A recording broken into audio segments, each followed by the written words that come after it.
बिस्मिल्लाहिर्रहमानिर्रहीम। आज हम पढ़ने वाले हैं फोर्स, जो कि बहुत ज़बरदस्त टॉपिक है।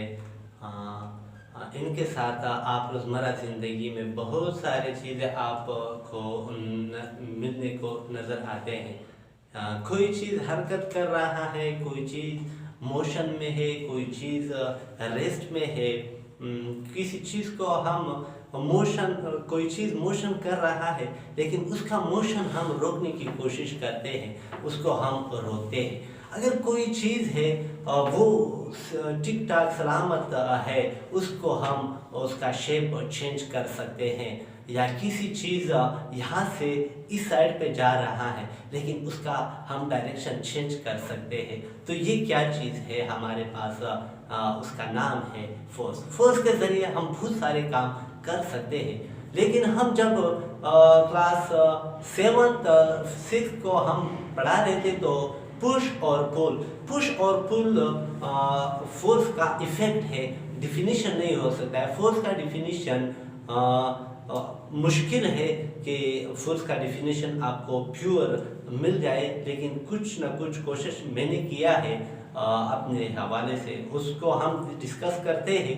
लेकिन सबसे पहले हम बात करते हैं कि फोर्स किस तरह किसी बॉडी का शेप में चेंज ला सकता है, किसी बॉडी के मोशन में डायरेक्शन चेंज कर सकता है, किसी मूविंग ऑब्जेक्ट को रोक सकता है। तो ये अगर इसको हम क्या कहते हैं? फोर्स कहते हैं। तो देखते हैं एक एग्जांपल के थ्रू। अब हमारे पास एक फुटबॉल, ये एक फुटबॉल का ग्राउंड है।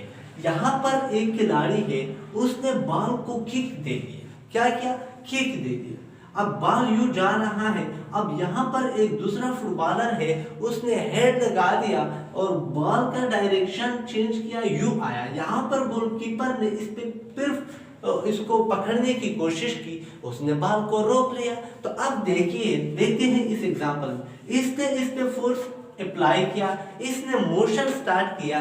तो जब इस खिलाड़ी ने इस पे हेड लगा दिया, तो वो क्या, उसने उस फोर्स का यानी उस मोशन का डायरेक्शन चेंज किया, यहां तक आ गया। फिर इस गोलकीपर ने उस बॉडी का मोशन को रेस्ट में लेकर आया। तो अब हम देखते हैं कि किसने सबसे ज्यादा फोर्स लगाया है। अब इसने लगा दिया। जब यहाँ पर इस बंदे ने हेड लगा दिया, तो इस बंदे ने इस फोर्स पे यानी ये जो बात आ रहा था, ये फोर्स कम था, जो हेड वाले ने फोर्स लगा दिया वो फोर्स ज्यादा था। तो इस वजह से इसकी डायरेक्शन चेंज हो गई। फिर गोलकीपर ने क्या किया? गोलकीपर ने इसको रोकने की कोशिश की, लेकिन बॉल रुक लिया। तो इसका मतलब ये है कि इस बंदे ने जो हेड लगाया, इससे ज्यादा फोर्स गोलकीपर ने लगा दिया, तो बॉल को रोक लिया। अब एक और एग्जांपल देखते हैं फौरन। एक दूसरा एग्जांपल हमारे पास ये कि अगर हमारे पास एक डेस्क है, ये हमारे पास एक डेस्क है,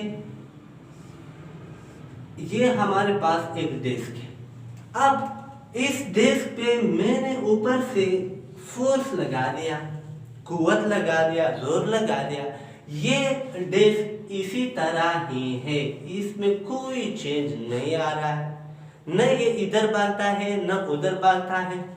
अब मैंने इस फोर्स को थोड़ा और ज्यादा किया, फिर थोड़ा और ज्यादा किया। आखिरकार ये क्या हो गया? ये बेंच है या हमारे पास डेस्क है, ये क्या हो गया? ये टूट गया। तो इसके शेप में चेंज आया। क्या किसकी बनिस्बत में आया? फोर्स की बनिस्बत, क्योंकि मैंने ज्यादा फोर्स यूज किया है। तो इसको हम क्या कहें? इसने एक शेप इसका चेंज किया, यानी हम फोर्स के थ्रू किसी बॉडी का डायरेक्शन चेंज, मूविंग ऑब्जेक्ट का डायरेक्शन चेंज कर सकता है, या किसी बॉडी का शेप डिस्ट्रॉय कर सकता है, जिस तरह हमने मेज को तोड़े। अब हमारे पास एक और एग्जांपल है। ये हमारे पास एक फुटबॉल की बॉल है। अब ये ग्राउंड में इसी तरह पड़ा हुआ है, रेस्ट में है। किस चीज में है? रेस्ट में। अब यहाँ पर एक फुटबॉलर है, उसने क्या किया? इसको किक दे दिया, यानी किक दे दिया। जब किक दे दिया तो ये बॉल इसने मूव किया, यहाँ तक आया। तो हमने ये सीखा इसे कि जब इस बंदे ने इस पे जोर लगाया, फोर्स लगाया, तो इस रेस्ट वाले ऑब्जेक्ट में क्या आया, मोशन आया, यहाँ तक आया। तो इसे हमने ये सीखा कि फोर्स की वजह से हम किसी रुकी हुई बॉडी को मूव करा सकता है। अब एक और एग्जांपल देखते हैं। यही फुटबॉलर है, इसने इस बॉल को किक लगा दिया, यानी ये बॉल यहां तक आया, यहां से आकर यहां तक आया, मोशन में है। अब एक दूसरा बंदा यहाँ पर है, गोलकीपर, इसने क्या किया, इस बॉल को रोका। तो हमने इससे ये सीखा कि जब हम कोई चीज मोशन करता है तो फोर्स की वजह से हम इस बॉडी का मोशन स्टॉप कर सकते हैं। जिस तरह हम किसी रुकी हुई बॉडी को मूव करा सकता है, इसी तरह हम मोशन वाली बॉडी को रोक भी सकता है। तो इसको हम क्या कहते हैं, फोर्स कहते हैं। अब दूसरी बात जो मैंने एग्जाम्पल में समझा दिया कि किसी बॉडी को हरकत करते हुए हम क्या कर सकते हैं, उसका डायरेक्शन भी चेंज करा सकते हैं। तो इसको हम कहते हैं फोर्स। तो आइए देखते हैं कि एग्जाम में क्या और किस तरह लिख करके आना है।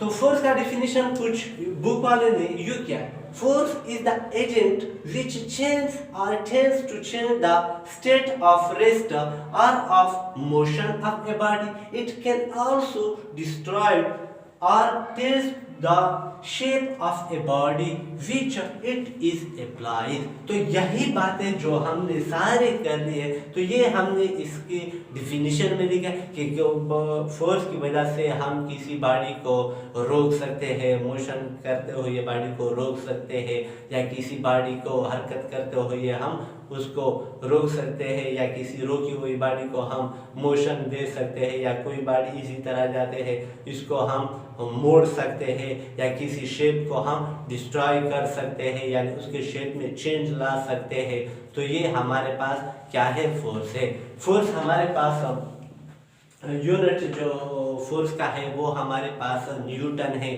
फोर्स हमारे पास क्या है, वेक्टर है या स्केलर है। छोटे बच्चों में आप लोगों को वेक्टर और स्केलर और वेक्टर के बारे में बताया था।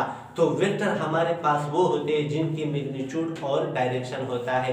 तो जब भी हम फोर्स को देखते हैं हम ये कहते हैं, अब मैंने टेबल का एग्जांपल दे रहा था, तो मैंने क्या कहा कि फोर्स एक्ट कर रहा है डाउनवर्ड। तो अब इनका दोनों कितना फोर्स एक्ट कर रहा है, 50 न्यूटन फोर्स एक्ट कर रहा है किस साइड, डाउनवर्ड। तो अभी देखो 50 इसका क्या है, मैग्नीट्यूड है, और ये इसका क्या है जो एक्ट कर रहा है, डाउन डायरेक्शन है। तो इससे हमें पता चला कि फोर्स हमारे पास क्या है, वेक्टर क्वांटिटी है। अच्छा ये तो सही है। फोर्स का यूनिट हमारे पास क्या है, फोर्स का यूनिट हमारे पास है न्यूटन। अच्छा फोर्स हम डिनोट किस तरह करते हैं, यानी हम किस तरह रिप्रेजेंट करें फोर्स, तो फोर्स को हम रिप्रेजेंट करते हैं एफ के साथ। अच्छा ये तो सही है। फोर्स का फॉर्मूला हमारे पास क्या है, फोर्स का फॉर्मूला हमारे पास होता है एम ए।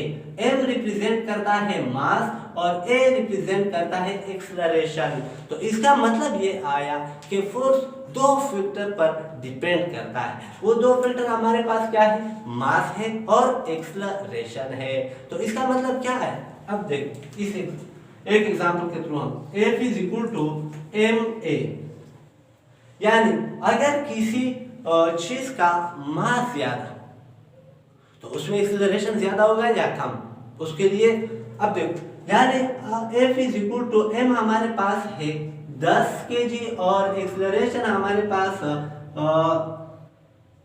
20 मीटर पर सेकंड।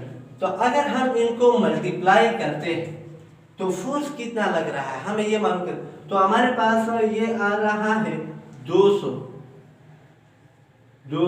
न्यूटन, यानी 200 न्यूटन फोर्स हम इसके लिए लगाते हैं। तो अगर हम मास को बढ़ा दें या एक्सेलरेशन को बढ़ाए तो हमें फोर्स बढ़ रहा है या कम हो रहा है। तो यहाँ पर हमारे पास 200 न्यूटन फोर्स लग रहा था। अब हम देखते हैं कि F हमारे पास है, M हमारे पास है कितना 30 है, और एक्सेलरेशन हमारे पास बराबर है 10 का।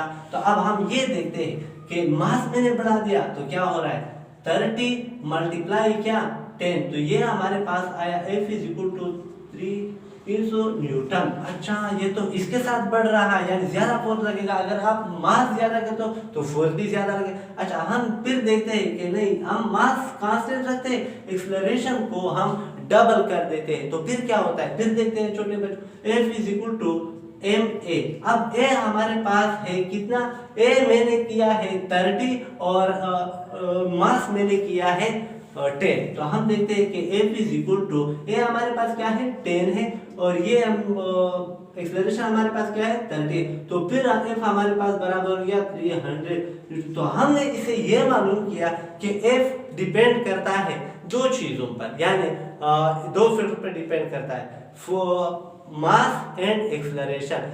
अगर मास ज्यादा तो फोर्स भी ज्यादा लगेगा, अगर एक्सेलरेशन बढ़ाने की कोशिश हम करें तो भी फोर्स ज्यादा लगेंगे। तो ये था हमारा आज का लेक्चर, जो कि था फोर्स के बारे में। इंशाल्लाह अगले वीडियो में मिलेंगे। अगर ये वीडियो आप लोगों को अच्छी लगी हो तो प्लीज़ चैनल को सब्सक्राइब करो और आगे अगले वीडियो के लिए इंतज़ार में रहो। थैंक